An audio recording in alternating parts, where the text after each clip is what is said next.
Well, good morning, everybody. If you'd like to follow along, I'm going to be in Exodus, really fine. Genesis, Exodus, count to two, you're there. Exodus 15, 22 to 27 today. There are many names for God in the Bible. We're going to look at one of those names, and that name is Jehovah Rapha. Jehovah Rapha. The God who heals, the God of recovery.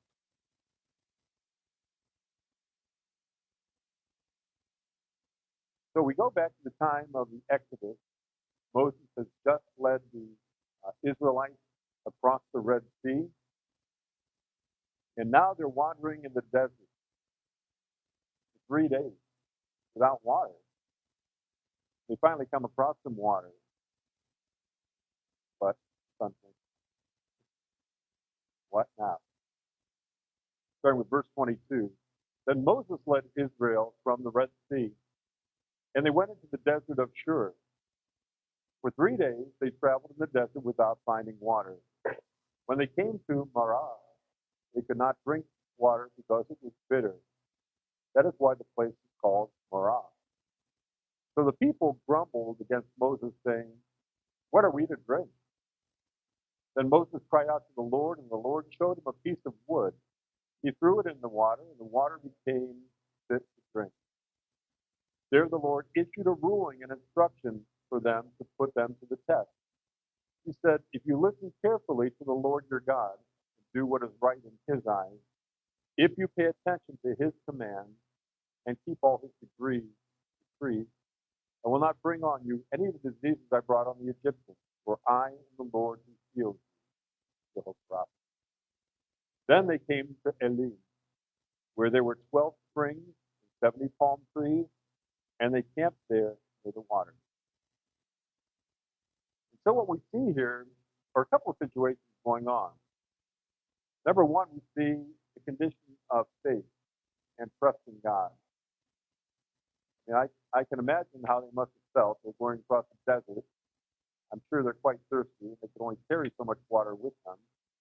And after 3 days of being in the desert, I certainly can imagine how parched they must have been. But being parched, they started to grumble amongst themselves. Grumbling always breeds bad things, it seems. It tends to disunite you from other people. It tends you to distrust in a situation. It usually leads you down the wrong path. And you know from the story of the Exodus that it led them into places that they shouldn't have even been. It took them 40 years to get to the promised land when it should have been a short time. It led them into going to Mount Sinai, and again we see the grumbling when Moses was up in the mountains. That, look what that did. 3,000 people lost their lives as a result of that decision amongst them. So we see the issue of trusting God. And, you would think, just reading the story like we are, that, geez, we all know the end of the story, and we think, well, why couldn't they just look back at the great things that God did for them, like the song said, remember the great things that he did for you? Because they looked at their temporary situation. They didn't look at the big picture. The big picture is that God is in control of everything. God has done this wonderful thing. And if we read on into further chapters, we see that they were even accusing Moses and being very judgmental of him. It's like, how could you lead us out in the desert here to die of starvation? And then God sends them manna from heaven, bread from heaven, sends them water to drink. At the end of this passage, we see that they were in Elam, where there were 12 trees, or 12 springs rather, which represent the 12 tribes of Israel, and that there were 70 palm trees there, which represents the 70 elders. So what he's saying is that God, through his guidance, brought that people into a place of rest where they could be gathered and united as one people. And so, all throughout the Old Testament, we see where a lack of trust in God, a lack of faith, where it takes people out of God's perfect will for your life. It makes life harder. Although we look at the pepper and we think that we're in control and it's going to be easier, but it's actually the other way around. So we need to have an attitude of gratitude in life for the good things that God has done. In the Old Testament, too, I'm always amazed that God had the people, when they would have a victory, to set up some kind of monument or memorial, made of nothing more than stone, because they couldn't do anything that they would have to add to it, so that it showed that it was purely from God. Later on in the New Testament, Christ even uses the idea of the bread from heaven.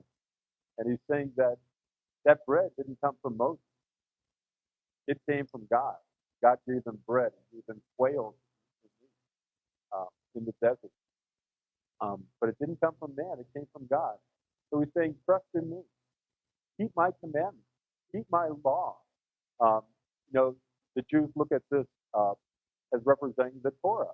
The Torah, which is the law, usually gets a bad name because they think, well, we're not under the law anymore. Well, we are under the law because the Torah is a set of instructions for us. It's instructions for life of us. It's not the law that man created to add to this, that man always screwed up on, because he'd always add to this, and that's how the law got a bad name. But the Torah simply means instruction. And it's interesting that the Jewish people, because of this story here, in the 3 days of not having water, every third day it became practice that they would spend a lot of time reading the Torah every 3 days. So they would start on Monday, then they'd start reading again on a Thursday, and then on Shabbat or Saturday they would again read. So it goes back to the story of every 3 days because of 3 days without water and relying on God. So it's a great passage, and it is Jehovah Rapha. Oftentimes when I pray, I will pray to Jehovah Rapha because that's who he is. It's recognizing his character. One of the characteristics of him as a healer for us. It's a promise of who he is. There's so many things, but that's what we're focusing on today. So today we're going to pray for a lot of different